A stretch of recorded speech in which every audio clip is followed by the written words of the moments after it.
Bonjour à toutes et à tous. Du coup, on va commencer. Avant, je vais me présenter. Donc, moi, je suis Agnès Sanso. Je suis la fondatrice de Meuf Mortelle, un projet que j'ai lancé il y a quelques mois. Donc, j'organise des talks à Lille et à Paris autour de différents thèmes comme l'entrepreneuriat, le développement personnel, le rapport au corps, les règles, la confiance en soi. Enfin, voilà, plein de thèmes qui peuvent toucher les femmes dans leur quotidien. Le but avec ces talks, c'est en écoutant des nanas, soit qu'on admire ou qui nous intriguent, on se rend compte qu'au final, elles sont un peu comme nous et ça permet de décomplexer pas mal de choses qui pèsent un peu sur les femmes. Voilà. Donc je parlerai un peu plus de Meuf Mortelle tout à l'heure à 16h dans la salle d'à côté. Ici, du coup, on est là avec Laura, Audrey, Sabrina, Charlotte et Léa pour parler de leur reconversion professionnelle. Et donc, merci beaucoup, les filles, d'être là avec nous. Et justement, pour commencer, je vais vous laisser vous présenter la manière dont vous le souhaitez. Donc, dire un peu qui vous êtes aujourd'hui, côté pro, côté perso. Tu commences, Léa? Bonjour, donc du coup moi c'est Léa, qui je suis, j'ai 30 ans, je me suis lancée il y a une petite année à mon compte sans savoir vraiment, en fait c'est très bizarre parce que je ne savais pas vraiment ce que je voulais faire mais je voulais arrêter de faire ce que je voulais faire avant, enfin ce que je faisais avant surtout. Et du coup je me suis lancée parce que j'étais très attirée par le monde du bâtiment et de la décoration d'intérieur. Et on achetait une maison à ce moment-là, moment idéal pour arrêter de travailler. Et du coup, je me suis dit, bah, il y a là, je vais m'occuper de tous les travaux, je vais voir vraiment si c'est ce qui te plaît. Et j'ai décidé, comme j'ai une petite passion pour les réseaux sociaux, de tout montrer sur Instagram. Et a commencé une réorientation en tant que décoratrice d'intérieur depuis voilà, une petite année du coup. Je crois que c'est tout. C'est déjà bien. Merci. Bonjour à tous, moi je m'appelle Charlotte, j'ai 33 ans, je suis passionnée d'entrepreneuriat, de bonne bouffe et je suis aussi la fondatrice du restaurant Chi Compressé qui se trouve à Lille, que j'ai ouvert il y a maintenant 2 ans et demi je pense, mais je travaille dessus depuis 4 ans, 4 ans et demi. On en reparlera après, mais j'étais pas du tout dans le milieu de la restauration avant, j'étais chef de produit à la Française des Jeux. Donc voilà, rien à voir, mais je pense qu'on rentrera plus en détail dessus tout à l'heure. Tout à fait. Bonjour, donc moi c'est Audrey, j'ai été éducatrice spécialisée, puis après j'ai été contrôleuse qualité dans le poisson surgelé, puis j'ai changé de vie, j'ai quitté à 40 ans mon mari, mon boulot, mon appart, je suis partie en voyage en camping-car, j'ai écrit un bouquin et donc j'ai été auteure et maintenant je suis maraîchère en bio en fait, donc rien à voir, mais un boulot qui est porteur de sens vraiment intéressant. Bonjour à toutes et à tous.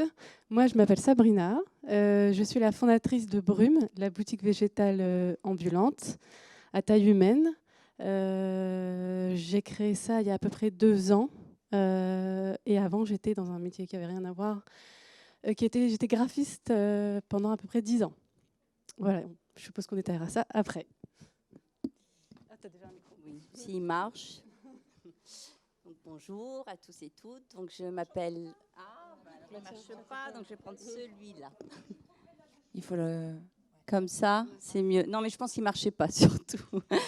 Donc, je m'appelle Laura. Donc, aujourd'hui, je suis psy et coach en libéral. Donc, c'est un changement de carrière. Ou avant, mais je pense que même chose, on en reparlera. J'ai été spécialisée en psychologie du consommateur.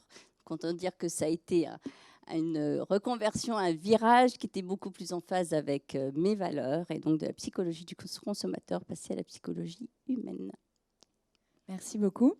Et donc, on va faire un petit retour en arrière. Est-ce que vous pouvez nous parler du coup de vos études et de vos premiers emplois et surtout de ce qui dirigeait vos choix à cette période? Si, ça marche, ça marche, ça marche. J'y vais. Moi, en fait, à l'âge de 10 ans, j'avais décidé que je voulais aider les personnes déficientes parce que j'ai eu l'occasion de les découvrir lors d'un centre adapté. Et donc, vraiment, l'éducation spécialisée, c'était vraiment mon truc.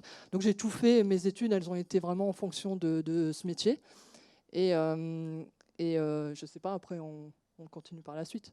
Mais ça, c'est vraiment le début, quoi. Moi, le social, à la base, c'était vraiment mon truc, quoi. Mais bon, finalement, la vie en décide autrement. Alors moi, au tout départ, si on revient aux années collège-lycée, je voulais être prof de français. Donc je suis partie à la fac pour faire ça. Et très vite, je me suis dit que non, j'allais pas faire ça. Du coup, là, je me suis plus intéressée au commerce. Sauf que quand tu as fait un bac littéraire et que tu veux te reconvertir dans le commerce, c'est un peu compliqué. Mais j'ai trouvé une école qui voulait bien de moi malgré tout. Et en fait, c'était en arrivant en école de commerce où là, tout de suite, je me suis dit, ah ouais, l'entrepreneuriat, ça me botte pas mal. Je pense qu'un jour, je créerai mon entreprise. Mais je m'étais toujours dit que je voulais d'abord aller bosser vraiment ailleurs. Enfin, je ne me sentais pas de me lancer tout de suite. Du coup, c'est pour ça qu'après mes études, j'ai fait un stage de fin d'études à la Française des Jeux. Et j'y suis restée parce qu'ils m'ont proposé un CDI. J'y suis restée 4 ans. Et je ne regrette absolument pas d'avoir fait comme ça. Ça m'a appris énormément de choses qui m'ont beaucoup servi par la suite pour créer Chez Compressé.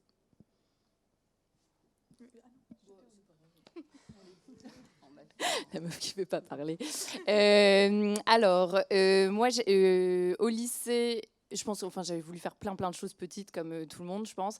Mais au lycée, je m'en suis rappelée après, je voulais être architecte, sauf que... Hello. Je voulais être architecte, mais je n'ai pas... je me suis j'ai un peu éteint cette voie-là de moi-même en me disant, en termes d'études et scolairement, tu n'y arriveras pas. Donc, du coup, j'ai fait une école de com'. Ce qui était très bien aussi parce que ça me permettait de faire beaucoup de stages et d'essayer beaucoup de métiers. Et comme j'arrivais pas à faire de choix, au moins j'allais dans une voie un petit peu plus générale. Voilà. Et ensuite, boulot ou études ? Boulot ?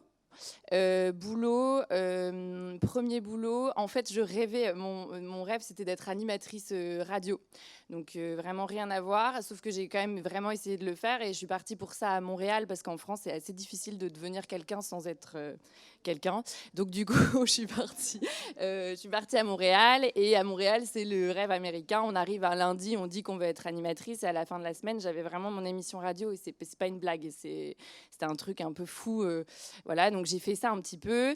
Là-bas, on m'a proposé de poursuivre mes études, mais ma famille me manquait et puis j'avais pas envie de vivre à l'étranger, donc je suis rentrée en France en me disant c'est bon, t'es devenue quelqu'un. Donc et en fait, badaboum. Et il a fallu apprendre un métier et je suis devenue assistante de production dans l'audiovisuel. Parce qu'on m'avait dit télé, radio, ça marche de pair, tu vas y arriver. Et je suis devenue donc responsable des productions d'une chaîne pour enfants qui s'appelle Gulli. Et j'ai bossé là-dedans vraiment jusqu'à mes 25-26 ans, avant de rejoindre l'amour dans le Nord et de perdre toute voie professionnelle dans la bataille. Voilà. Alors, moi, pour ma part, je pense que d'aussi loin que je me souviens, j'ai voulu travailler dans le monde artistique. Enfin non, j'étais attirée par l'art. Pas forcément travailler, je ne savais pas ce qu'on pouvait faire dans le monde. Ensuite, au collège, on vous dit, on passe des tests, on va au CDI voir un peu les fiches métiers. C'est toujours un peu abstrait. Là, je voulais être designer, mais on m'a un peu dit, t'es sûre ? Il n'y a pas vraiment beaucoup de travail là-dedans. Donc du coup, étant jeune, je l'ai cru. Donc j'ai fait une voie générale. J'ai fait un bac éco, fallait faire un bac, donc je l'ai fait. Ensuite, je suis allée en école d'art et donc j'ai fait des études artistiques de communication visuelle. Et après, j'étais graphiste, directrice artistique, web designer. Voilà. Après, j'ai fait le tour de tous ces métiers dans la com. Comme vous avez dû déjà l'entendre, au bout d'un moment dans la com, soit on perd du sens dans ce qu'on fait, soit on s'ennuie, je pense. Moi, j'ai un peu des deux. Donc voilà, et j'avais envie de quitter ça, et on en discutera peut-être après. Je suis partie sur complètement autre chose. Alors moi, mon parcours, quand j'étais petite, je voulais être médecin ou archéologue, et puis après, j'hésitais aussi entre dessinatrice de mode. Quand j'étais en troisième, j'avais voulu faire un bac F12, c'est ce qui existait à l'époque pour me spécialiser dans la mode, mais comme j'étais une bonne élève, donc non, mes parents ont refusé, donc j'ai fait allemand, anglais, latin, j'ai fait scientifique, qui était un petit peu aux antipodes vraiment avec ce que j'aimais.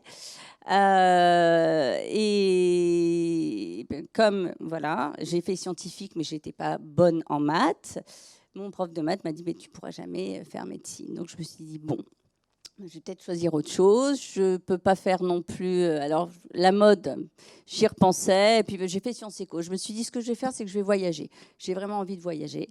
Et finalement, c'est ce que j'aurais fait. C'est-à-dire, la mode, j'y ai repensé. À la fin de mon master en Sciences Éco, après, j'ai fait un DESS en commerce international. Je suis partie aussi à Londres pour apprendre l'anglais.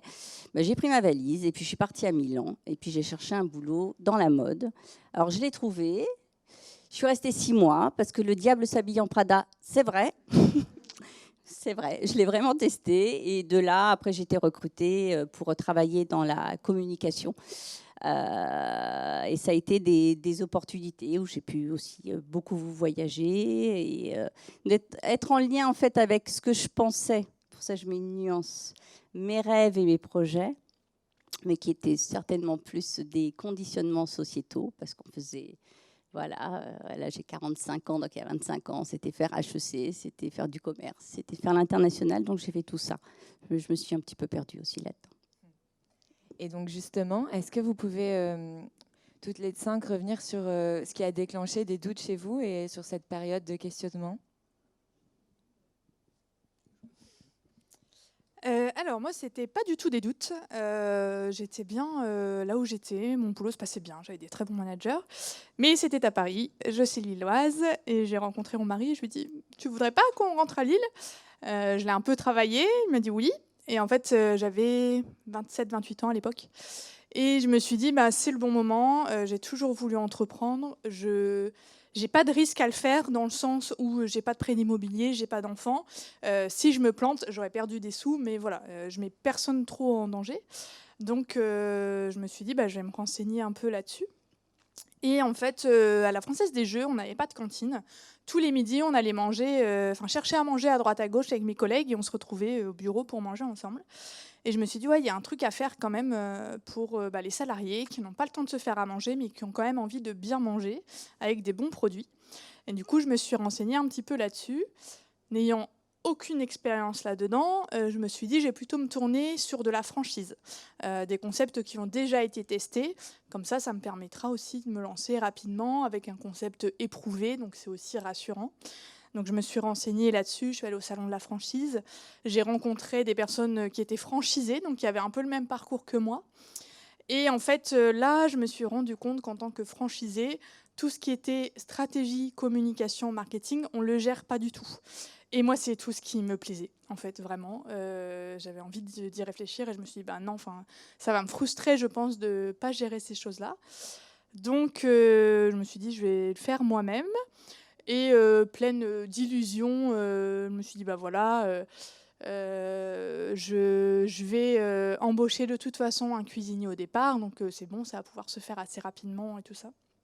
Et comme vous, je suis allée à un salon de la création d'entreprise, donc celui qui a lieu en septembre tous les ans, où là j'ai rencontré des comptables et des banques qui m'ont dit oui, bon, ok, très bien. Nous, on n'aime pas trop les restaurateurs parce que voilà, la restauration, c'est un milieu où tu peux ne jamais avoir fait d'études en restauration et créer un restaurant. Par exemple, ce qui n'est pas vraiment coiffure, tu n'as pas ton CAP coiffure, tu ne peux pas ouvrir un salon de coiffure. La restauration, tu peux. Donc en fait, les banques ont beaucoup prêté à un moment à beaucoup de gens qui se sont plantés. Ils ont perdu beaucoup d'argent et du coup, ils sont un peu frileux. Et ils m'ont dit, vous avez beau vouloir embaucher un cuisinier, il y a peu de cuisiniers sur le marché, ils sont un peu les rois du monde, ils font un peu ce qu'ils veulent. Donc si demain ils ont envie de vous planter, ils vous plantent. Et s'ils vous plantent, vous êtes un peu dans la mouise. Donc si vous ne vous formez pas, de toute façon, il n'y a personne qui vous suivra. Donc, je me suis dit, ok, ça décale beaucoup mes plans, mais c'est pas grave, on va le faire. Donc là, je me suis inscrite au CAP cuisine en candidat libre. J'ai bossé de mon côté, très compliqué, parce que tu plantes un truc, tu ne sais pas pourquoi. Donc tu t'énerves. Enfin, j'ai tendance à m'énerver facilement, donc je m'énervais beaucoup. Et en fait, je suis tombée par hasard en regardant une émission sur une formation cuisine qui s'appelle Cuisine mode d'emploi, qui a été créée par le chef Thierry Marx, et en fait qui regroupait tout ce que je cherchais, c'est-à-dire qu'elle était gratuite, souvent les formations cuisine sont chères, elle était courte, elle durait que 3 mois, et elle était diplômante, puisque à la fin on avait un CQP cuisine, qui est un peu l'équivalent du CAP. Donc j'ai postulé, j'ai été prise, mais la session avait lieu 6 mois plus tard. Donc en parallèle, je suis allée bosser en restauration pour me faire de l'expérience, pour décaler aussi mes droits chômage, parce que j'étais partie de la Française des Jeux avec une rupture conventionnelle et j'avais pour but de ne pas me payer pendant 1 an. Et comme j'aime beaucoup aussi la communication, j'adore l'entrepreneuriat, je me suis dit, pour optimiser ce temps où je ne vais pas pouvoir lancer le resto, je vais lancer un blog sur lequel j'ai parlé de mes bonnes adresses, mais que des adresses créées par des indépendants. Donc en fait, je testais d'abord moi en amont sans dire jamais que j'avais un blog. Quand ça me plaisait, je les contactais. J'allais les voir, ils me racontaient un peu tout leur parcours et puis après, moi, je faisais un article. Donc c'était passionnant parce que ça m'a fait un très bon réseau dans la restauration et autres, parce que je ne faisais pas que des articles sur des restaurants, sur des indépendants qui avaient créé leur entreprise. Donc c'était hyper enrichissant. Il y a une très grande solidarité en plus à Lille dans le milieu de l'entrepreneuriat et encore plus dans la restauration.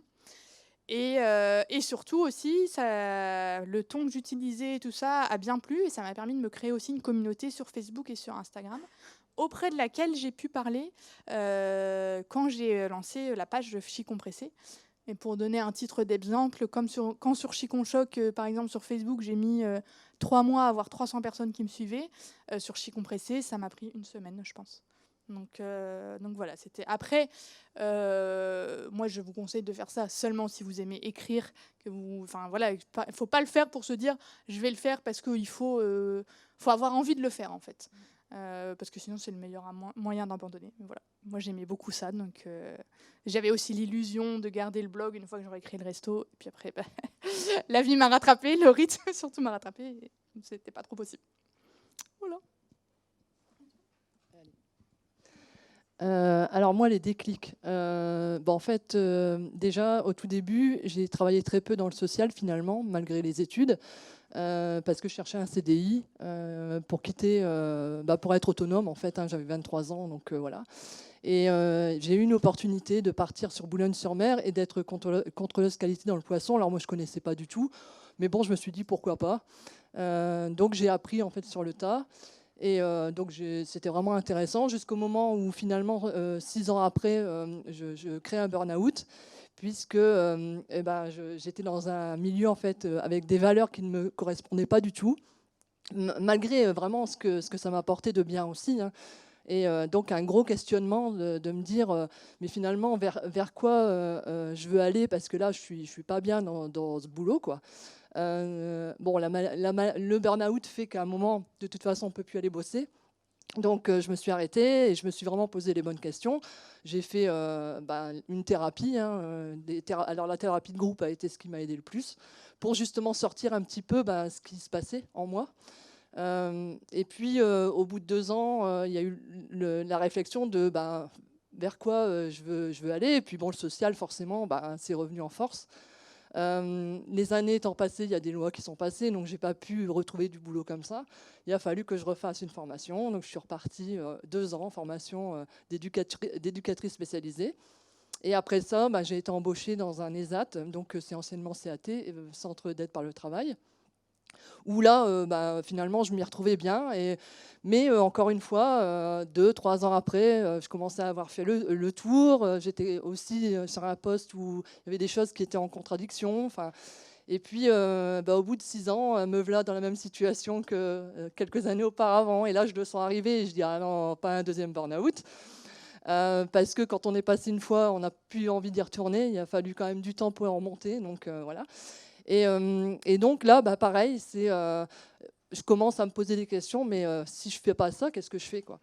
Et en fait, l'année de mes 40 ans, donc en 2016, j'ai eu une réponse qui a vraiment bouleversé ma vie, puisque moi qui n'étais pas adaptée nulle part, ni dans les boulots, ni même perso, je ne me sentais jamais à ma place, j'ai la réponse en fait que je suis une personne à haut potentiel, et en fait que c'est normal que je sois en décalage depuis toutes ces années. Donc moi, ça m'apporte la réponse, une des réponses, en me disant bon, c'est logique, mais qu'est-ce que je fais quoi? Et c'est là où en fait ça va très vite, les thérapies ayant aidé, parce qu'il y a eu ça, le travail. En fait, je pense que le travail personnel, c'est vraiment la base quand on n'est pas bien, de pouvoir avoir la possibilité de trouver des solutions en fait. Et là, je me suis dit bon allez, je quitte tout. C'est là où j'ai vraiment changé ma vie. Et j'avais envie de rencontrer les personnes comme moi, donc c'est pour ça que je suis allée les rencontrer avec mon camping-car. J'ai écrit le bouquin, donc je suis devenue auteur. J'ai fait la promo, voilà, c'était intéressant.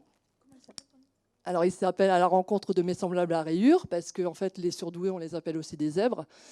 Donc c'est des caractéristiques et c'est une série de témoignages, parce qu'en fait finalement moi ce qui m'a sauvée dans cette histoire-là, c'est les témoignages des gens, de me dire bah finalement, ce que je vis, c'est normal et je peux aller de l'avant, quoi.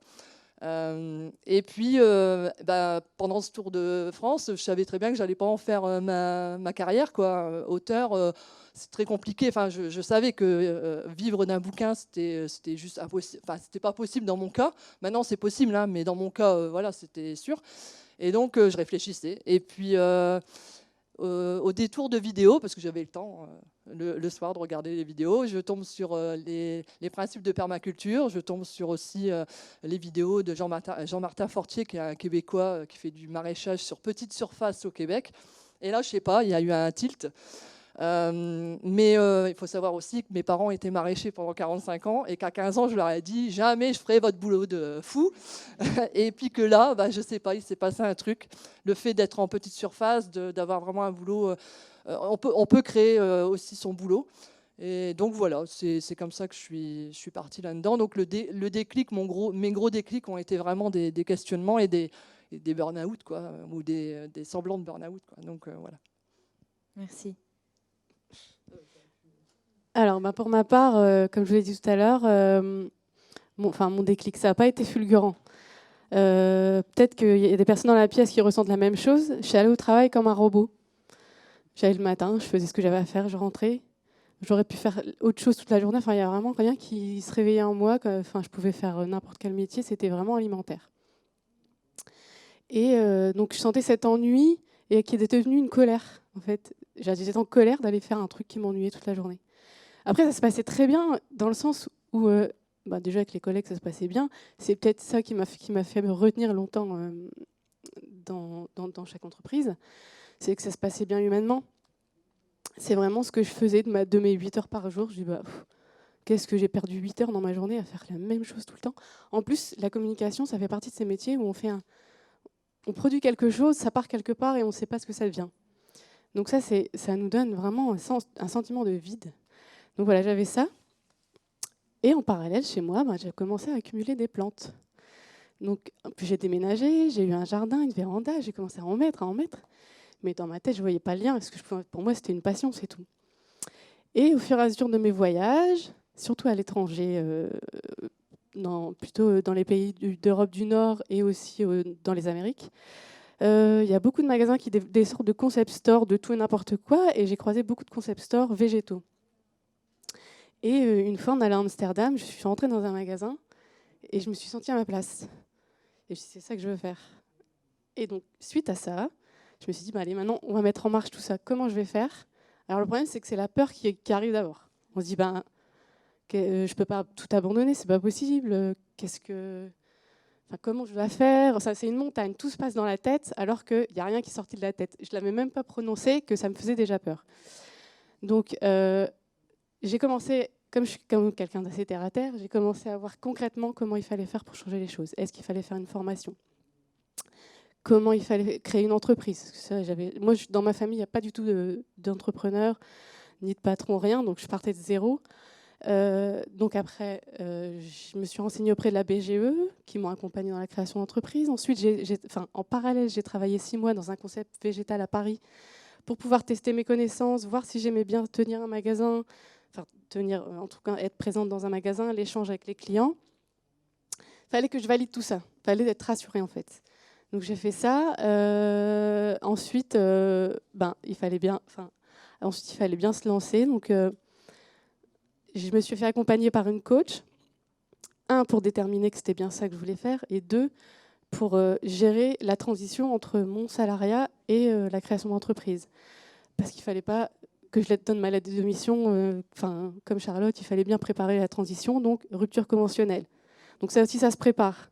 Donc voilà. Et une fois que tout ça s'est installé au fur et à mesure, j'avais quand même très peur encore, mais les choses ont fait qu'on m'a proposé de participer à des salons, donc il fallait que je me mette en marche, je ne pouvais plus attendre.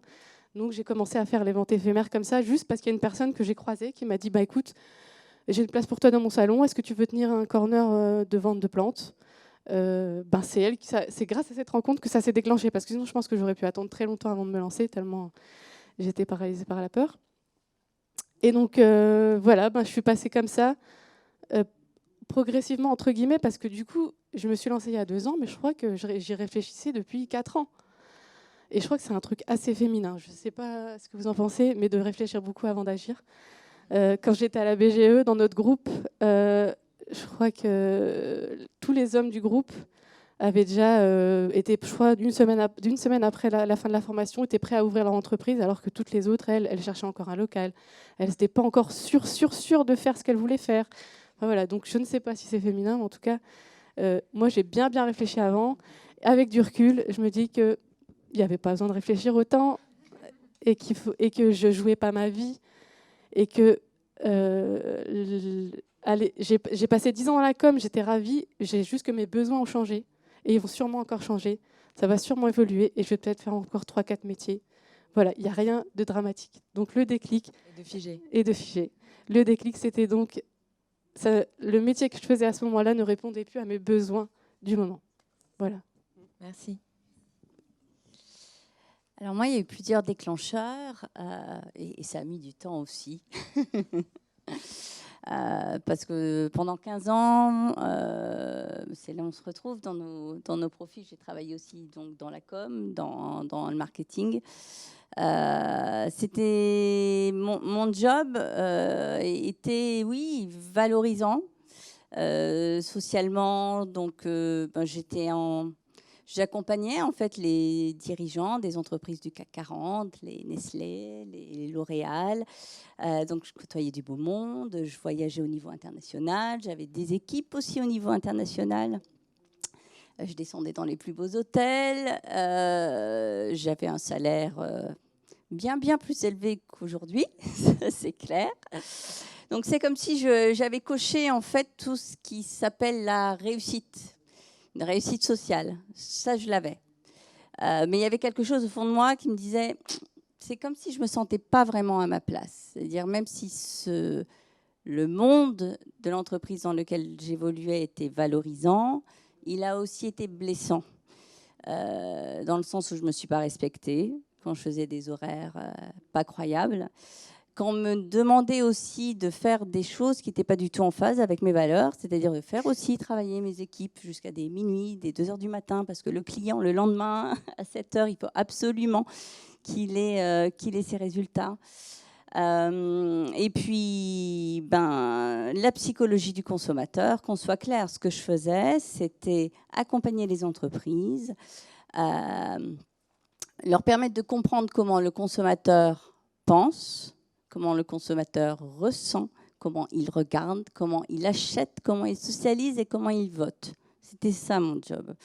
Donc c'était aussi, aujourd'hui je le nomme, c'est une forme de manipulation de masse. Donc comment je contribuais finalement au monde de l'hyperconsommation dans lequel je ne me sens pas du tout en phase aujourd'hui, parce que c'est un monde où on se déshumanise, où les fondamentaux du lien, du partage, de la solidarité, de l'amour. Là, on est loin en fait de tout ça. Et donc le déclic, ça a été déjà de me rendre compte de ce que c'était plus en phase avec mes valeurs, mais à la question de quoi j'ai envie, de quoi j'ai besoin, là, ça a été quand même le vide intersidéral, parce que j'avais toujours, oui, répondu aux attentes d'eux, mais quand je me suis posé la question, j'avais pas en fait les réponses. Donc, je continuais à me dire, bon, tu te plains parce que tout le monde me disait, mais tu te rends compte, ce que tu fais, c'est génial. Donc, on se pose aussi la question à un moment, mais bon, c'est peut-être moi, je bug vraiment, il y a un truc qui ne va pas. Et puis, un jour, j'ai quand même ma fille, ça, c'était le gros déclencheur. C'était petite, en maternelle. Moi, tous les soirs, je revenais toujours avec mon ordinateur, l'attaché caisse. Elle me dit, mais tu vas encore travailler ce soir, maman? Et elle, non. Elle m'a dit, t'es pas directrice. Elle a commencé comme ça. Moi, je suis, si. Pourquoi? Elle fait, mais tu vas encore travailler ce soir? Alors là, je lui explique. Elle fait, parce que je ne comprends pas. Tu me dis que tu es directrice et tu travailles. Donc, je lui explique que j'avais aussi une autre directrice qui me demandait de travailler tard le soir. Et là, elle m'a dit, écoute, il est temps que tu lui dises que tu as un enfant. Et je pense que quand on dit que la vérité sort de la bouche des enfants, c'est vrai. Je me suis pris une claque phénoménale, mais elle a eu raison, en fait. Et donc, j'ai décidé de démissionner suite à ça. Je me suis arrangée aussi, rupture conventionnelle, mais pour partir quand même avec un pôle emploi, etc., sans savoir ce que j'allais faire. Et le troisième déclic, il est là, voilà, du monde du faire. Je suis allée plus dans le monde de l'intuition, parce que j'ai une de mes amies qui me dit « demande à l'univers ». Alors à l'époque, je n'étais pas du tout orientée énergie, demande à l'univers, etc., mais je l'ai fait. Donc, je ne sais pas, j'étais à Chamonix, il devait y avoir une atmosphère assez spéciale et je me suis réveillée le lendemain matin avec sexothérapeute en tête, véridique. Donc, quand j'ai demandé je vais faire quoi plus tard, sexothérapeute. Je n'ai pas compris, ça m'a fait beaucoup rire, mais 3 mois après, je me suis quand même inscrite à une formation en sexothérapie et j'ai compris après pourquoi. Disons que, comme Alice, voilà, j'ai suivi le lapin blanc, je ne savais pas pourquoi j'y allais, je me suis dit, allez, j'y vais. Et après, j'ai adoré et la psychanalyse et la thérapie, la relation d'aide. Et donc, d'une formation, j'ai fait 1200 heures de formation. Je me suis formée à la psychopatho pour m'installer en libéral aujourd'hui. Voilà.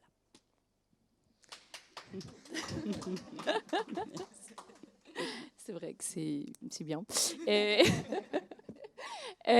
Alors, les déclics, je pense qu'ils ont été multiples dans mon cas. Je me suis toujours donné des mauvaises excuses en me disant c'était ça le déclic, mais en fait, je le connais très bien. Quand j'étais à Paris, j'ai toujours pensé que c'était ce qui allait devenir mon futur mari qui m'avait planté ce décor-là d'avenir, et j'étais un peu énervée contre lui parce que je suis pas du tout lilloise d'origine et je le suivais dans le Nord et je perdais mon emploi. Mais la vérité, c'est que j'étais pas du tout bien dans ce que je faisais parce que j'étais pas créative pour un sou, j'étais dans l'exécution tout le temps. Donc oui, sur l'aspect logistique, j'étais au taquet sur le terrain, ça venait compléter plein de cases, mais parce que j'avais jamais vraiment écouté. Enfin, moi, je fais partie de ces personnes qui aiment bien toujours un petit peu tout dans chaque chose. Donc du coup, quand je travaillais, j'étais dans l'action, je me disais c'est cool. C'était pas du tout cool. Hein. Et quand il a fallu suivre mon mari, qui en fait lui aussi montait sa société dans le Nord. Et je pense qu'inconsciemment, ça m'a pas mal travaillé parce que pendant des années, je le voyais partir beaucoup mieux parce qu'il était dans la pub et il a changé pour la restauration aussi. Et j'avoue qu'inconsciemment, je le jalousais, je l'enviais d'avoir trouvé sa voie.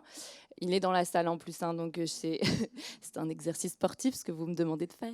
Et donc, parce que c'est très personnel en fait tout ça, cette histoire de réorientation. En tous les cas, dans mon cas, elle est liée au pro, mais elle est liée aussi beaucoup au perso. Et je l'ai découvert en fait avec les années. C'est que quand je suis arrivée dans le Nord, je me suis tout de suite mis en tête de ne pas rester sans rien faire, même si je ne retrouvais pas dans l'univers de la télé, parce que c'est hyper compliqué de rentrer dans ce réseau dans le Nord. J'ai vite retrouvé du travail, mais du coup, en tant que commercial, ce qui n'était pas du tout mon univers, mais bon, il fallait retravailler, en fait. Je pensais confort. En plus, on voulait avoir un enfant, enfin, je veux dire, toutes ces choses auxquelles on pense quand on est une femme. Je voulais ramener un salaire, enfin, vous connaissez la chanson. Du coup, j'ai pensé à ça d'abord. Donc là encore, pareil, je regretterai jamais. Il faut bien en faire des choix. Mais en fait, ça s'est un peu encrassé. Et le vrai déclic, moi, ça a été la maternité. Quand j'ai eu ma fille, je me suis dit, je me suis retrouvée en face d'une personne que je ne reconnaissais pas et qui était moi. Et je me suis même demandé si je m'étais déjà connue un jour en me disant, en fait, tu pleures tout le temps, tu as envie d'être avec elle, alors que je suis plutôt d'une réputation. Puis moi, je me croyais très bulldozer, confiante, toujours un mot pour rire, etc. Et à cette période de ma vie, j'arrivais même plus à faire semblant que tout allait bien. Donc, dans le boulot, c'était compliqué. J'ai enchaîné 2 expériences professionnelles où j'étais commerciale et je m'y retrouvais pas du tout, évidemment, parce que déjà, c'est pas ce que je voulais faire. Et puis, en plus, personnellement, j'avais envie de passer plus de temps avec ma fille. Et donc, du coup, j'ai entamé un coaching. Et je pense que ça a été ça, moi, mon déclic. parce qu'il fallait absolument que je prenne les choses en main, parce que dans le perso, ça devenait compliqué. On me disait, t'as pas mis de la chaussette dans le panier à linge, je pouvais me mettre à pleurer. Et j'entendais, t'es nul, t'es nul, t'es nul. Donc là, je me suis dit, bon, et je me le suis pas dit toute seule. Mon mari, à l'époque, il m'a dit, bon, là, je peux rien faire. Et c'est vrai que franchement, il fallait me faire aider par une tierce personne. Et quand je suis allée voir cette dame et je lui ai dit, bon, je sais pas ce que je veux faire, mais je suis pas du tout heureuse dans ce que je fais actuellement. J'ai l'impression que je suis sous-exploitée, je suis pas à ma place. Il y a quelque chose qui m'attend. Ça, je le sais. J'ai toujours su qu'il y avait quelque chose qui m'attendait et que j'étais pas dans le bon. Mais on avance quand même. Et là, cette dame m'a dit, mais je pense que, en fait, parce que je lui ai demandé un bilan de compétences. Et elle m'a dit, mais c'est pas un bilan de compétences qu'il vous faut, c'est faire un peu de développement personnel, de vous poser, faire connaissance avec vous-même et tout. Et moi, alors là, c'est rapport aux énergies et tout. Moi, tu me dis ça, je pense poil sous les bras. Je dis, c'est pas du tout moi. J'ai pas envie de faire du vox dialogue, des trucs comme ça. Je dis, non, non, non. Parce que confrontation de deux Léa, quoi. Il y avait la Léa d'avant qui pense tout savoir et qui est à fond, et la nouvelle qui a été ramassée par une maternité qui a tout bouleversé, qui est forcée de constater qu'elle est beaucoup plus sensible qu'elle est. Je parle de moi à la troisième personne parce qu'on apprend ça en Vox Dialogue. Et du coup, il faut savoir analyser ses soins intérieurs, n'est-ce pas? Donc du coup, voilà. Et donc du coup, de toute façon, j'avais plus le choix. Il fallait que je fasse tomber le masque, j'y arrivais plus. Pas socialement, mais si, socialement. Enfin bref, je voulais plus sortir, je voulais plus voir les gens parce que je devenais parano. J'avais l'impression qu'on se moquait de moi tout le temps. Et comme aujourd'hui, la première chose qu'on te demande, c'est tu fais quoi dans la vie, et que j'étais pas du tout fière de faire ce que je faisais dans la vie, je pouvais me mettre à pleurer ou à être en colère parce que j'avais l'impression qu'on me posait cette question-là pour me mettre face à. Enfin bref, ça devenait très compliqué.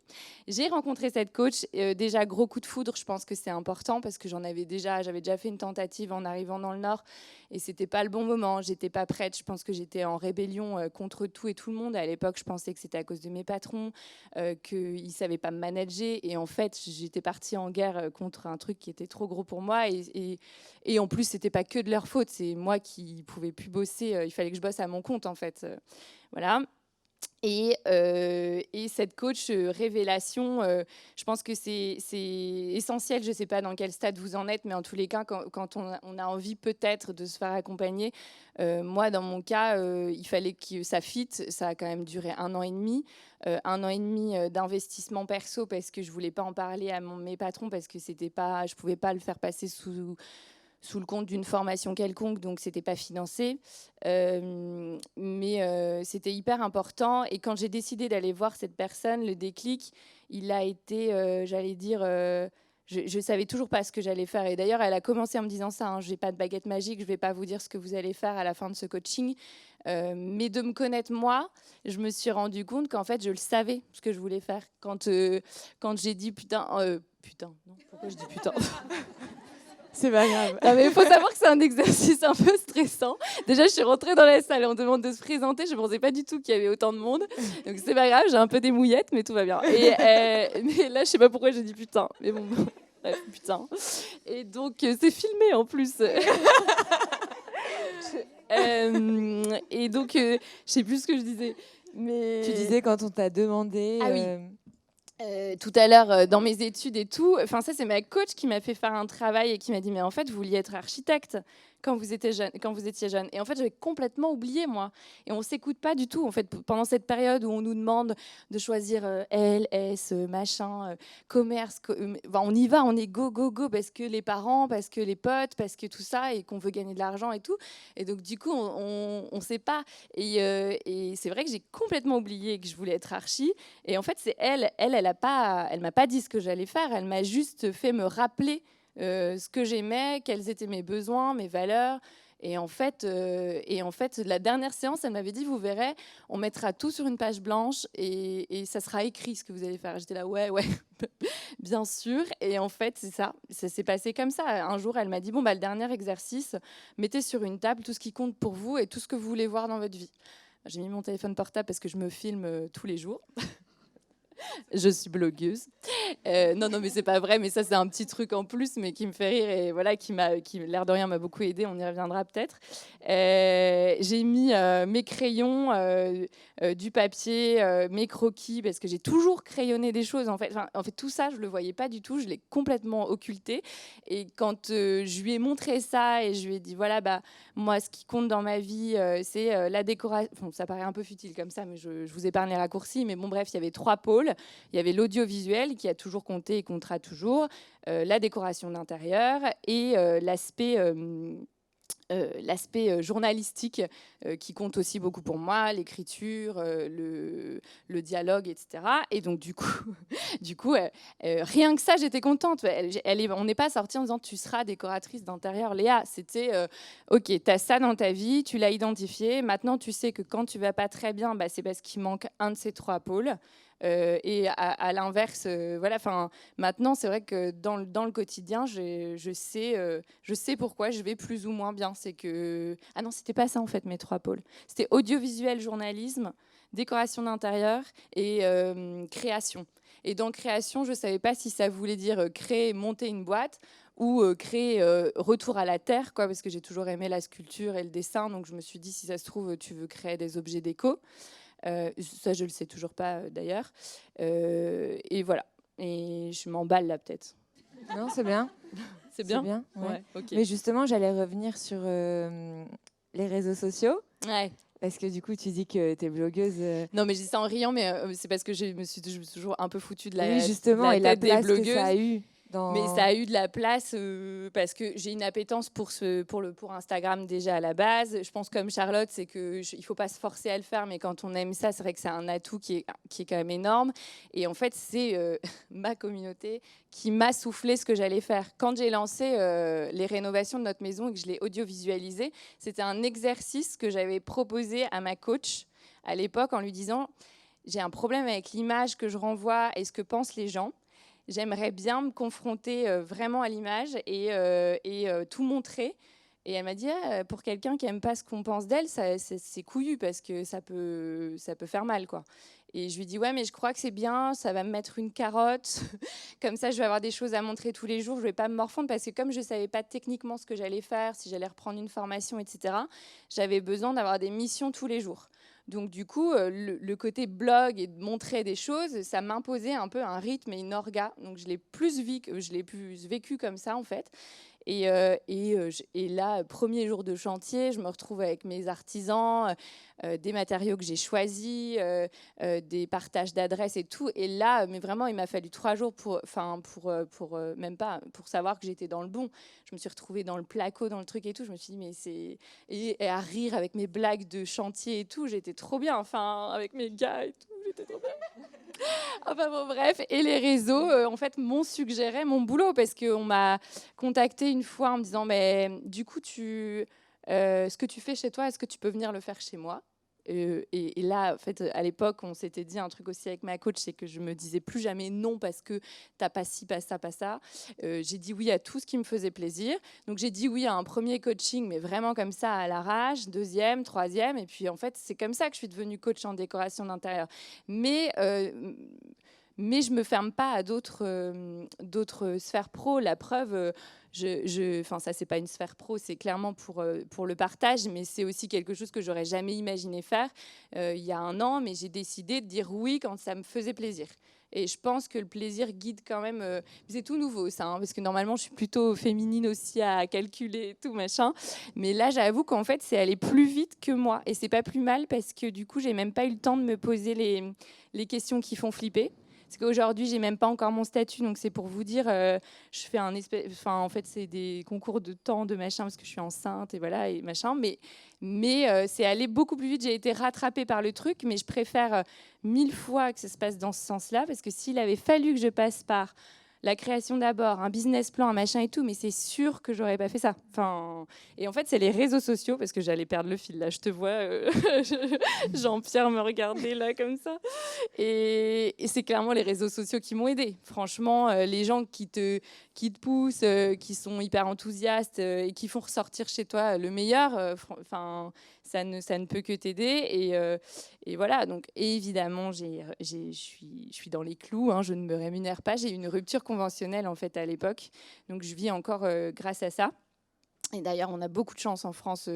On a toujours peur de la demander, cette rupture, mais on a quand même beaucoup de chance d'y avoir le droit. Donc, j'avoue que sans ça aussi, je ne ferais pas du tout je ne pourrais pas en profiter. Donc c'est en profiter, monter ma boîte.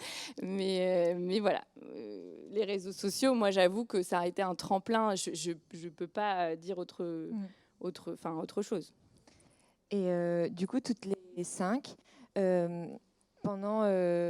parce que se reconvertir, entreprendre, souvent, on a quand même des doutes, on peut manquer de confiance, même quand on débute dans quelque chose, on peut parfois se sentir un peu illégitime ou se poser... on est seul aussi, donc on peut facilement se poser des questions. Qu'est-ce qui vous a aidé au départ et qu'est-ce qui vous aide encore aujourd'hui pour à la fois garder le cap et garder confiance en vous? Pas Léa tout de suite. Non, vous en avez assez mangé. Moi, ça y est, je suis bien là. Je vais danser. Oui, alors c'est vrai que quand là, avec le recul, on parle de tout ça, vous pouvez vous dire ah oui, mais ça a été facile et tout. Non, c'est pas facile. Moi, je le dis souvent d'ailleurs, si vous me suivez sur les réseaux sociaux, que je trouve que l'entrepreneuriat, on dit toujours, j'ai l'impression que c'est un peu comme être parent. J'ai pas d'enfant, mais je trouve qu'il y a un vrai parallèle. On dit ah c'est génial, c'est trop bien, je suis hyper épanouie. C'est vrai, j'ai jamais été aussi heureuse dans ce que je fais, mais je n'ai jamais autant pleuré aussi. Voilà, c'est fatigant. Surtout que moi, j'ai pas d'associé, donc voilà, tu es un peu tout seul. Mais justement, ce qui fait qu'on avance, moi, ce qui m'a beaucoup aidé, ça a été de m'entourer. Déjà, mon mari était archi partant. C'est quand même hyper important. À la fois parce que pour l'instant, c'est un peu lui le soutien financier de la famille. Et aussi parce que, en fait, ça prend une telle place quand tu es indépendant, ton métier dans ta vie, que si tu peux pas lui en parler, je pense que c'est un peu compliqué. Donc voilà, ça c'était cool, c'est que lui ne se voit pas du tout entreprendre, mais il était très partant pour que moi je le fasse. Et j'ai eu la chance aussi, quand moi je me suis décidée à entreprendre, d'avoir des amis qui, eux aussi, de leur côté, entreprenaient dans différents secteurs, pas forcément dans la restauration. Mais ça, c'était cool parce qu'on partageait aussi énormément. Le blog m'a aussi beaucoup aidée parce que je rencontrais à chaque fois les commerces dont je parlais et j'ai jamais caché mon projet. Ça, c'est en fait, et aussi avant de savoir que j'allais entreprendre, j'ai fait comme vous des conférences. J'adorais ça. Enfin moi, voilà, l'entrepreneuriat m'a toujours passionnée. Et du coup, j'avais été faire plein de conférences, à la fois sur des gens qui avaient créé des startups, des commerces, plein de trucs. Et ça, c'était quelque chose qui ressortait toujours de ne gardez pas votre projet pour vous. Votre idée, vous ne serez sûrement pas la seule à l'avoir. Mais de toute façon, la personne qui aura la même idée que vous l'exécutera pas de la même manière, de toute façon. Et ça peut que vous enrichir. Et c'est vrai, parce que voilà, tu t'en parles et il y en a qui vont dire « Ah tiens, t'as pensé à ci, t'as pensé à ça ». Après, il faut faire le tri, parce qu'il y a beaucoup de gens pour qui aussi entreprendre fait flipper. Et que du coup, ils disent, ah ouais, mais t'es sûr, tu vas lâcher un CDI dans une entreprise hyper cool, où tu as plein d'avantages. Parce que voilà, Française des Jeux, gros groupe, énormément d'avantages. Mais en fait, il faut aussi savoir faire le tri, se dire que les gens remettent sur vous leur peur, parce qu'eux ne le feraient pas. Donc voilà, il faut essayer de ne pas se faire envahir par les peurs des autres, qui ne sont pas forcément les vôtres. Ouais, ça c'est super important. Et moi, étant toute seule, avec une petite grosse tendance à la procrastination, je savais que je voulais aussi avoir quelqu'un qui me mettait des étapes. Donc je suis allée à la CCI, à chaque fois je confonds avec le CIC, à la CCI, donc qui est l'équivalent du BGE. Pour me faire accompagner. Donc j'avais une personne alors qui, elle, n'avait pas créé d'entreprise, mais voilà, il propose des accompagnements. Et en fait, ça m'a beaucoup aidée parce que ça me mettait des étapes où elle me disait, voilà, pour la prochaine fois, il faudrait que tu aies réfléchi à ci, à ça, à ça. Donc je savais que je la voyais à telle date, qu'il fallait que je le fasse. Et puis elle aussi, elle me challengeait. Et voilà, autre chose que j'ai fait, parce que l'idée ne m'est pas venue comme ça du jour au lendemain quand je me suis dit que j'allais créer toute seule mon concept. Je suis allée tester plein de restos à Lille et à Paris et je notais ce que j'aimais bien, ce que j'aimais moins bien. Et en fait, mon concept, il s'est fait un peu comme ça, où je me suis inspirée à droite à gauche de ce qui, moi, me plaisait, ce qui me parlait, ce qui avait du sens avec ce que je voulais faire. Et voilà, clairement, oui, des buffets au pois dans le Nord, il n'y en a pas beaucoup, mais je n'ai rien inventé, c'est pas moi la créatrice de ce principe-là. Donc voilà, j'ai été piochée un peu à droite à gauche. Et vraiment, ce qui est important, c'est de bien s'entourer, de parler quand ça va pas, et de pas croire aussi, c'est un peu le problème, je pense, qu'il y a sur les réseaux sociaux, c'est que les gens montrent beaucoup que le positif. Mais ouais, derrière, c'est dur, ça demande du travail, ça demande des efforts, même si on montre que ce qui va bien et que ce qui est sympa. Moi, je sais qu'il y a des gens, quand je suis intervenue comme ça dans des conférences, qui m'ont dit « Ah, mais ça fait du bien parce que moi, j'ai des hauts et des bas, je croyais que j'étais toute seule. » Non, en fait, on galère tous, on a tous des hauts et des bas. Et c'est pas parce qu'on se concentre sur « Ah, lui, pour moi, ça représente un peu mon modèle, j'adore ce qu'il fait, cet entrepreneur-là, etc. » Qu'il galère pas. Tout le monde galère, en fait. Je ne sais pas si vous aimez les podcasts, mais si vous écoutez des podcasts sur l'entrepreneuriat, tous ceux qui ont créé une entreprise rencontrent tous des galères. Il y a tout le monde a des moments compliqués. Donc voilà, il ne faut pas vous dire non mais moi je suis toute seule, tout le monde cartonne et puis moi je galère. Non, tout le monde galère. Oui, oui, tout le monde galère. Galérons. Moi, ce qui m'a beaucoup aidé, en fait, c'est pendant le voyage, j'ai fait un coaching aussi par Skype, mais j'ai jamais autant pleuré que pendant le voyage. Et ça, les gens le voyaient pas parce que je partageais. En fait, j'étais sur un groupe, j'avais créé un groupe, Suivez le Zèbre, donc où je racontais toutes mes péripéties, mais je racontais aussi beaucoup le positif. Mais j'ai jamais été aussi triste toute seule dans mon camion parfois. Mais je pense que c'était nécessaire aussi pour travailler aussi sur moi. Et je pense que ce qui est important, c'est vraiment de travailler sur l'estime de soi-même. Parce que moi, en fait, avant ce coaching, je ne faisais qu'en fonction du regard des autres, tout. Et donc, c'est pour ça qu'à un moment, ça ne peut pas aller. Parce que vous ne répondez pas à vos besoins.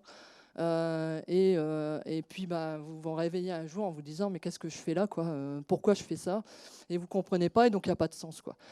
Et en fait, ouais, donc quand je disais c'est galère, oui, c'est vrai. Moi, quand je me suis lancée dans ce projet de maraîchage, finalement, je démarrais de zéro puisque mes parents avaient arrêté depuis 10 ans. Donc, il n'y avait même pas d'exploitation à reprendre. Donc, il fallait vraiment que je crée au début. Donc, ça fait 1 an et demi et c'est des barrières régulières, mais à un moment...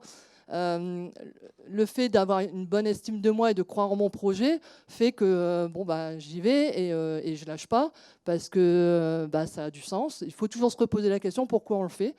Et puis se dire que c'est possible. De toute façon, nos propres barrières, c'est nous qui les mettons aussi en premier. Il ne faut pas croire. Moi, avant, je me rendais compte que j'avançais pas parce que c'était toujours mes peurs, mes craintes, ce que les autres pensaient, alors que les autres, finalement, ils s'en foutent. Il ne faut pas croire non plus que tous les yeux sont rivés sur vous, quoi. Et donc, c'est vraiment important de se prendre en charge et de se dire, allez, j'y vais et je fais. Et c'est pas grave si je me plante, parce que finalement, quand on se plante, on pousse après. Donc, c'est très bien en fait de rater en fait des choses parce que finalement, ça ouvre d'autres portes, quoi. Donc, il ne faut pas avoir peur de l'échec, parce que pour moi, l'échec, c'est... j'ai eu des échecs, et c'est ce qui m'a peut-être le plus porté. Donc, il y a un moment, il faut avancer selon ses envies et se connaître avant tout. Je pense que c'est vraiment le truc utile. Et s'entourer. Je confirmerai aussi que moi, j'ai un bon réseau qui m'aide aussi tous les jours. Et puis, je continue à créer mon réseau. C'est super important. Et je fais partie de Bouge ta boîte, j'ai un réseau par rapport aux bouquins, j'ai des amis, j'ai de la famille. C'est important de s'entourer, quoi, pour y arriver. Alors moi, ce qui m'a aidée, c'est d'en parler surtout. Parce qu'au début, j'en parlais, comme tu dis Charlotte, tout le monde l'a eu l'idée, mais on ne va pas tous la faire de la même façon. Au début, on croit, mais si je le dis, je suis sûre qu'il y a quelqu'un qui va me piquer l'idée. En fait, non, pas du tout, parce que déjà, il y a les 3/4 des gens qui ne vont pas oser le faire. Donc déjà d'en parler, ça m'a beaucoup aidé parce qu'en fait les gens sont beaucoup plus bienveillants que ce que je pensais. Donc en fait, du coup, j'ai reçu beaucoup d'aide et de conseils et du coup d'accompagnement. Comme je vous ai dit tout à l'heure, la BGE comme la CCI nous aident beaucoup. Enfin, c'est vraiment un accompagnement personnalisé qui nous aide beaucoup à donner des étapes de réflexion parce que seul, en fait, on part dans tous les sens. Ensuite, effectivement, une coach qui m'a aidée à bien mettre de l'ordre dans ma tête parce que j'avais besoin juste de pas mélanger les émotions, la peur, en fait, avec mes besoins. Et ensuite, là, être entouré être bien entouré par sa famille et ses amis. Enfin, surtout, moi, c'est la famille qui m'a beaucoup aidée. Ça, au quotidien, ça aide beaucoup parce qu'en fait, effectivement, on se sent tellement seul tous les jours. Parce qu'on ne sait pas si la décision qu'on a prise est la bonne. En fait, je ne le sais toujours pas. Hein. Chaque décision tous les jours, je ne sais pas si c'est la bonne, j'en sais rien. Et en fait, c'est un peu comme si on sortait en permanence de sa zone de confort et on revient, et on ressort, et on revient. Donc, c'est pour ça qu'on passe du temps à pleurer ou être content. Enfin, voilà. C'est vraiment les montagnes russes, et je crois que tous les entrepreneurs le disent. Et alors, alors là, c'est que vous avez que des entrepreneuses, mais je pense que c'est valable si vous cherchez même un emploi salarié. Enfin, c'est pareil. C'est pas, le bonheur ne vient pas avec l'entrepreneuriat. C'est vraiment, il faut que ce soit en adéquation à ce que vous avez envie en ce moment. Donc, moi, ce qui m'a aidée, c'est surtout d'en parler et d'être entourée. Et comme tu dis, l'univers tend à t'amener vers ton projet si tu en parles. Donc voilà ce qui m'a aidée. Et aussi, une fois, quand on s'était vu, tu m'as dit que c'était important de se détacher de son entreprise, de se dire que... Ah oui, c'est parce que... moi, j'en ai besoin, en tout cas. C'est que l'entreprise, ce n'est pas moi. Mon entreprise, ce n'est pas moi. Donc, je pense que c'est valable pour un job. Notre job, c'est pas moi. Donc, ça veut dire que, par exemple, moi, la relation commerciale, la relation que j'ai avec les clients lors de mes ventes, c'est une relation commerciale. C'est pas une relation amicale, c'est pas une relation familiale. Donc, ça veut dire que toutes les paroles qu'on va avoir sur mon entreprise, c'est pas une parole qu'on aura sur moi comme personne. Donc, je vais pas prendre ça comme un jugement. Donc, appliqué à ça, ça m'a beaucoup aidé à séparer les jugements personnels que j'avais tendance à prendre pour moi aux jugements qu'on porte sur une entreprise. Donc voilà, ça m'a beaucoup aidé de séparer les deux. Et c'est valable dans la vie de tous les jours, quoi. Alors moi, ce qui m'a aidée, c'était de suivre mon grain de folie, comme vous avez nommé. Parce que la formation en sexothérapie, et aujourd'hui, c'est pas comme ça que je me présente, parce que vraiment, je me suis spécialisée en psychothérapie relationnelle, mais ça, j'en ai pas parlé à mon entourage, parce que je pense qu'ils n'auraient pas trop compris quelle mouche m'avait piqué. Mais voilà, c'est ça qui m'a porté, c'était de dire, tiens, j'ai envie de le faire, ça m'amuse. En fait, au départ, ça a été vraiment un amusement. Mais c'est un truc, que j'ai ressenti pour une fois de l'intérieur. Et en même temps, qui était tellement pas en lien avec ce que je faisais avant, que j'ai voulu suivre ce grain de folie. Je l'ai suivi. Il y a eu beaucoup de doutes, même si après j'ai fait les formations, mais je me suis reconnectée à ce que j'aimais vraiment, c'est-à-dire la littérature, l'histoire, la philo. Parce que la psychologie, quand on fait de l'accompagnement, la relation d'aide, c'est surtout donner du sens et de l'existentiel. Donc ça m'a porté. Je me suis réinscrite aussi à des cours de philosophie. En fait, je suis revenue à mon être, clairement. J'étais dans le paraître avant, et là, j'y suis allée à fond, sous les spotlights. Et là, c'est revenir vraiment... Donc, il y a eu toute une phase qui a été aidante pour moi, c'était de revenir vraiment dans mon intériorité. Faire une introspection. Bien évidemment aussi, je me suis fait accompagner à la fois par ce coach et aussi par un psy en existentiel. Et après, un suivi également de la BGE, une fois que j'ai dû mettre en place. Même chose, en parler, la difficulté, c'était sur la légitimité.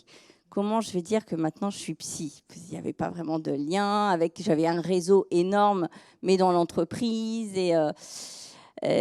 donc, j'ai fait toutes ces formations qui étaient aussi reconnues. Je suis signataire, donc je suis membre de la SNPPSI, donc c'est-à-dire je suis signataire d'un code éthique et déontologique. Et ce qui a affirmé aussi ma légitimité, c'est d'être recommandée et référencée auprès de Psychologie Magazine. Et ça a été une belle reconnaissance. Et ça a été aidant aussi, parce qu'on a besoin d'être reconnu. Quoi qu'il en soit, il faut se détacher du regard de l'autre, mais on a besoin du regard de l'autre malgré tout. Ce qui est important, c'est de mettre la juste distance entre ce qui est moi, et comment je vais en fait, dans le monde aussi de l'autre. Donc, c'est avoir un pied chez soi, un pied chez l'autre. Et avant, j'étais que chez l'autre, après, j'étais que chez moi. Et puis, maintenant, je pense que j'arrive à bien faire l'entre-deux. Et aujourd'hui, j'accompagne voilà, les femmes à oser. Merci. Attends. Ce qui t'a aidé et qui t'aide encore Oui, aujourd'hui? alors, ce qui m'a aidé indéniablement, déjà mon mari, parce que je rejoins Charlotte, c'est pas pour faire une déclaration en live, mais clairement, on pouvait. Enfin, j'avais du mal à me dire qu'on pouvait être 2 entrepreneurs à la maison, donc ça m'a toujours un peu bloqué. Mais je crois que on l'a senti tous les deux que c'était le moment. Et je m'étais mise un peu, c'est ce que je disais à l'époque, que je m'étais mise sous cloche et que maintenant c'était mon tour. Mais donc il y a ça, parce qu'il faut pouvoir le vivre. Et on fera le bilan dans 1 an pour savoir si on est toujours capable de le faire. Mais voilà. Et après, il y a la coach pour plusieurs raisons. Parce qu'elle me réassurait, parce que comme c'est un suivi sur le long terme, elle me réassurait à chaque fois sur des petits trucs qui reviennent, comme non mais décoratrice d'intérieur, il y en a 1000, je vais pas être une de plus. Et en fait, elle arrêtait pas de me dire, et elle a raison. Et d'ailleurs, c'est un mantra qui m'a guidée pendant tout mon coaching, c'était de dire tu mérites ta place parmi les autres. En fait, il y a de la place pour tout le monde. Encore une fois, on a chacun sa façon de communiquer sur la chose. La décoration d'intérieur, comme pour plusieurs métiers, c'est très personnel, c'est des métiers de feeling, donc on va m'aimer parce qu'on aimera bien mon univers, et enfin, je veux dire, il y a une personnalité, beaucoup de tempérament, et autant de décorations du coup qui correspondent à tout le monde. Je sais pas si c'était très clair ce truc-là, mais bref. Ce que je veux dire, c'est que le mantra tu mérites ta place parmi les autres, ça m'a vraiment aidée, parce que je me le répète encore maintenant tous les matins. À chaque fois que j'ai un petit côté de plus bas, je me dis vas-y Léa, tu mérites ta place, il n'y a pas de raison. Voilà. Et donc je me le répète en boucle.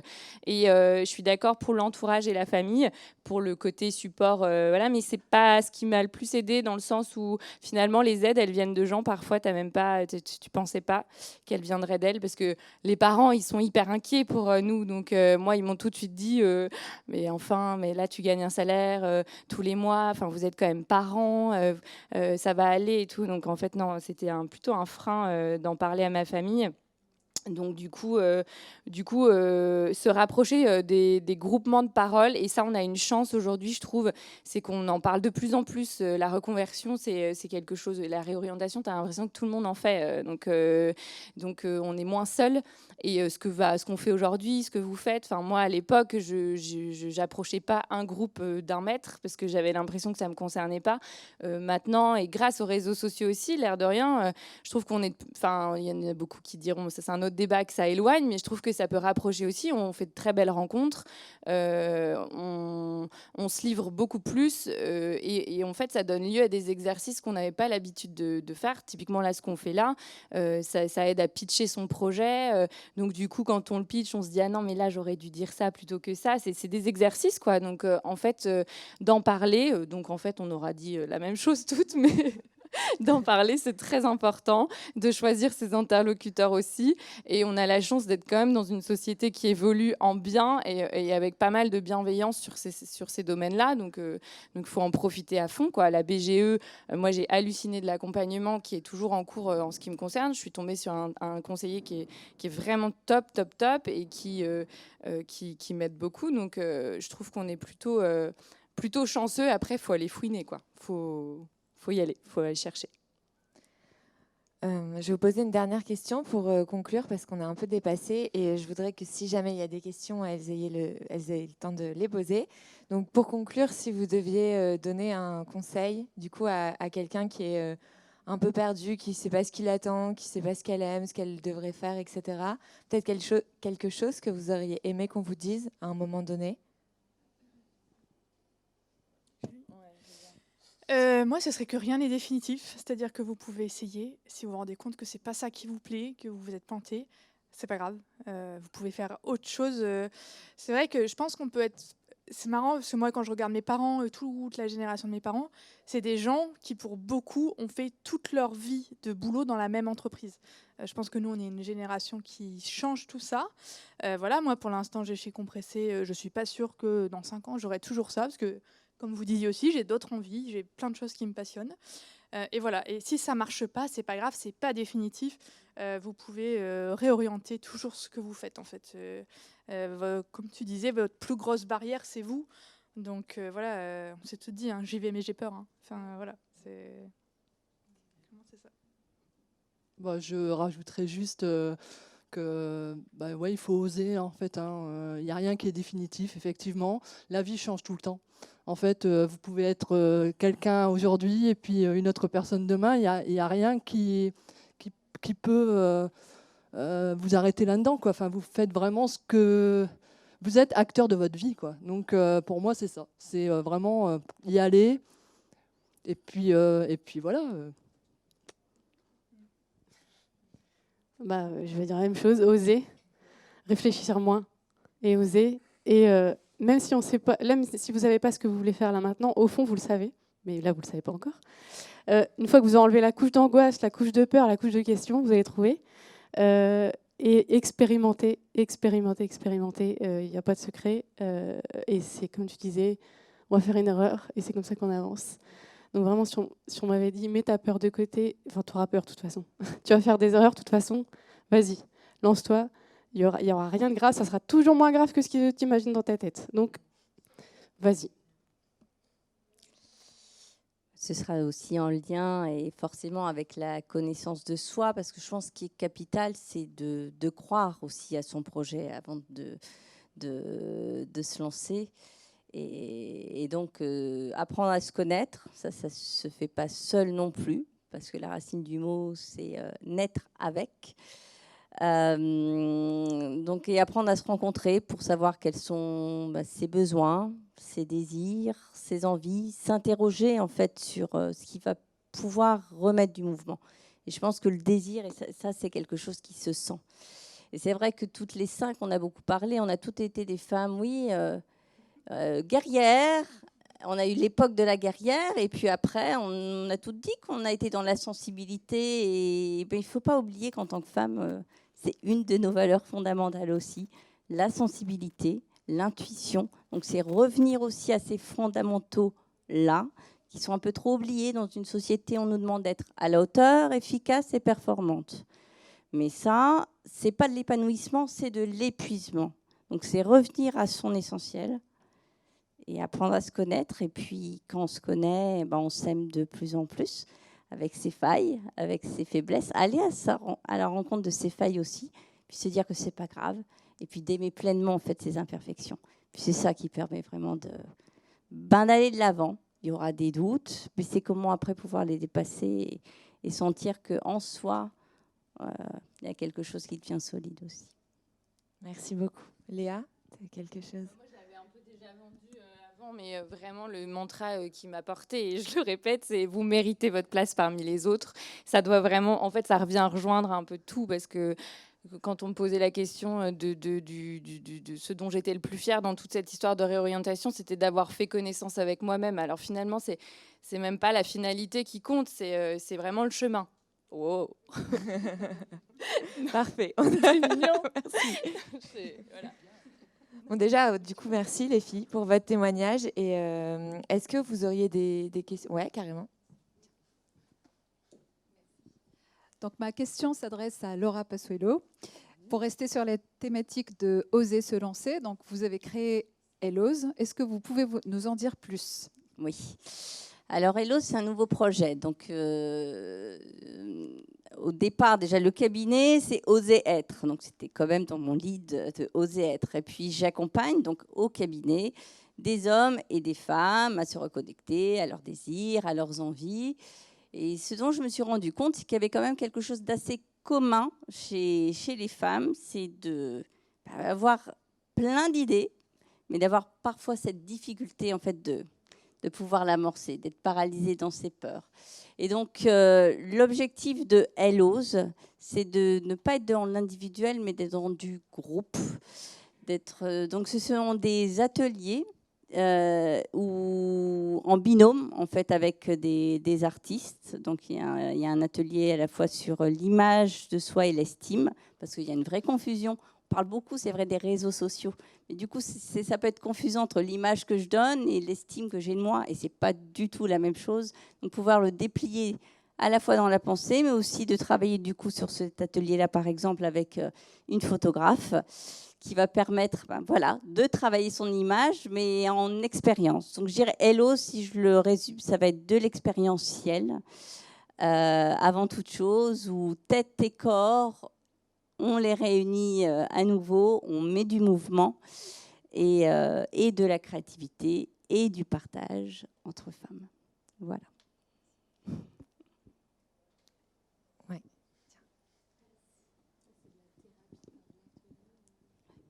Vous avez toutes parlé de rupture conventionnelle. Je pense qu'on est plusieurs peut-être dans la salle. Moi, je suis concernée en tout cas. J'aimerais que vous puissiez partager vos conseils pour négocier une rupture conventionnelle. Bon, les principaux, on ne va pas avoir 10 000 ans, mais voilà. Moi, la rupture, j'en avais hyper peur parce qu'il y en avait eu 3 dans mon entreprise avant de partir. J'étais en agence de pub digitale et je me suis dit, ils vont jamais me la donner puisque 4 départs, ça fait beaucoup à avaler. Et le meilleur conseil que je puisse donner, c'est déjà d'être transparent un peu sur la durée, tant que possible. Moi, j'ai vite compris que j'étais pas bien dans ce poste. Ça a pris 15 jours. Vraiment, au bout de 15 jours, je me suis dit, en fait, ça va pas du tout le faire. Et je leur ai dit tout de suite. Donc, du coup, ça a été progressif. Ils ont essayé de m'accompagner à un autre poste, etc. Jusqu'au jour où en fait, point de non-retour, je vous invite pas à faire ça quand même, mais j'étais tellement mal qu'il fallait partir. Et quand j'ai su c'était très encore lié au perso, mais j'ai su que j'avais pu cocher des cases cette année, et notamment un prêt immobilier que je pouvais avoir que si je restais dans ce poste-là. Et en fait, j'ai attendu ça pour me lancer et leur dire. Mais c'était vraiment, sans surprise, ils étaient un peu déçus, mais comme je leur en ai parlé toute l'année et qu'ils savaient que j'étais pas bien dans ma peau, ils sont pas tombés de leur chaise, quoi. Et après, il y a un autre truc, je pense qu'il faut... Il y a peut-être un truc plus concret à faire que ce que j'ai fait moi, mais j'ai appris le décès de mon chat le matin même. Un truc trop bizarre. Mais non, mais en fait, je suis convaincue que ça m'a aidée dans la demande. C'est que je me suis déchargée, parce que c'était un chat d'enfance, bref, 22 ans quand même, ça compte. Et bref, j'étais pas très bien de toute façon, donc je pleurais assez facilement. Mais avant d'aller bosser, donc j'ai pleuré. Et en fait, je suis arrivée avec un aplomb au boulot. Mais donc, je dis pas qu'il faut que vous tuiez votre chat. Tuiez ? Non. Que vous tuiez ? Ok. Et donc, je dis pas qu'il faut en arriver là, mais par contre, peut-être il y a un exercice, quelque chose, un cours de boxe, ou je sais pas. Je suis arrivée, mais on pouvait m'écraser. C'était pareil. Je suis arrivée, j'ai dit bon bah voilà, les garçons. En plus, j'avais 2 patrons, double peine. Donc, les garçons, j'ai quelque chose à vous dire. Ça peut plus durer. Il faut que je m'en aille. C'est une question de vie ou de mort. De toute façon, je sais pas ce que je veux faire, mais je peux plus rester parce que je suis en train de vous trahir sur la marchandise. Et vraiment, je leur ai dit comme ça. J'ai dit vraiment, j'ai l'impression de vous mentir. Il faut que je sois partie avant Noël. On était le 14 décembre. Et ils m'ont tout de suite dit, oulala, mais attends, mais hors de question que tu sois dans cet état. Et en fait, j'avais pas une once de tremblement, pas une once de peine et tout, parce que j'avais déjà tout pleuré. Donc voilà, donc le conseil, c'est peut-être dans le concret, un exercice à faire ou quelque chose pour Donc ça, j'avoue que c'est pas sur la progression que je le conseille, mais juste avant, peut-être faire quelque chose de... Moi, j'interviendrai juste pas par rapport à comment j'ai négocié ma rupture, mais de ce que j'entends aussi en cabinet. Et c'est pas simple, en fait. Les ruptures conventionnelles, ça a été vendu comme quelque chose qui allait faciliter les licenciements. Mais non, les entreprises, ça les arrange pas, que ce soit clair. C'est pas facile à négocier. Parfois, elles ont aucun intérêt aussi. Et là, soit se faire accompagner, mais aussi, pourquoi pas d'aller voir un avocat, d'aller voir dans le légal, qu'est-ce qui est possible aussi de faire pour éviter justement un épuisement ou de cette énergie que vous avez pour lancer votre projet. Parce que c'est épuisant quand on a envie de partir et qu'on n'y arrive pas et que l'entreprise n'a pas envie de vous lâcher. quand elle vous pousse à la démission, quand elle va vous pousser à la faute. Et c'est ce qui se passe, sans faire la langue de bois, c'est vraiment ce qui se passe en fait. C'est compliqué.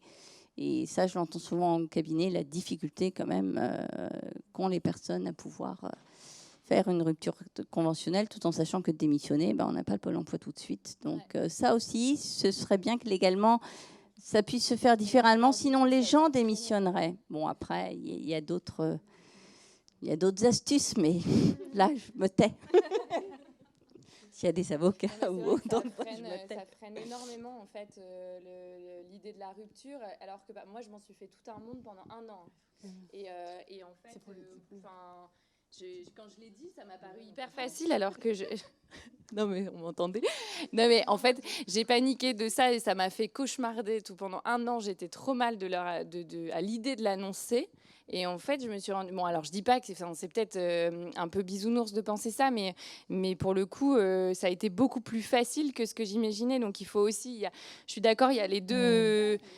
Il faut, parfois, on en fait tout un truc, alors que parfois, l'employeur, quand on le dit avec toute transparence, bienveillance, qu'il n'y a pas d'attaque, juste le don de soi, quoi. Genre, je suis là, je suis devant toi, je suis au bout de ma vie. Donc, fais quelque chose. Il n'a pas...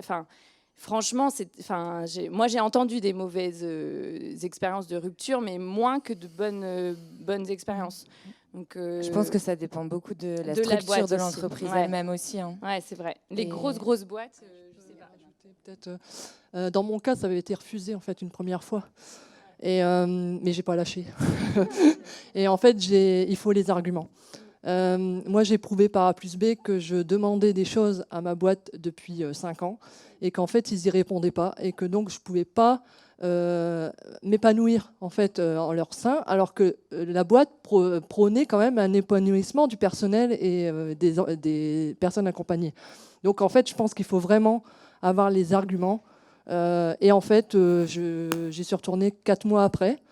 Et je suis vraiment allée avec l'authenticité, et puis en ayant discuté avant. Et là, il n'a pas pu refuser, en fait. Donc, voilà. Donc, il ne faut pas lâcher, en fait, aussi. Il ne faut pas se dire, si vous avez un refus, vous n'y allez plus. Si, il faut continuer. Et je voulais juste ajouter que les arguments... J'ai découvert qu'en fait, les entretiens annuels servaient à quelque chose. Et ils m'ont servi à ça, en fait. J'ai pu faire chronologiquement. J'ai pu bien mettre par étapes, chronologiquement, ce que je demandais. Il n'y a pas eu de réponse.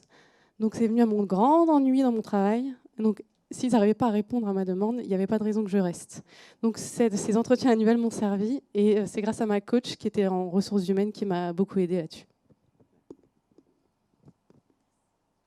C'est fini ? Ok. J'allais dire peut-être une dernière, mais non, du coup. Du coup, un grand merci, les filles, pour vos témoignages.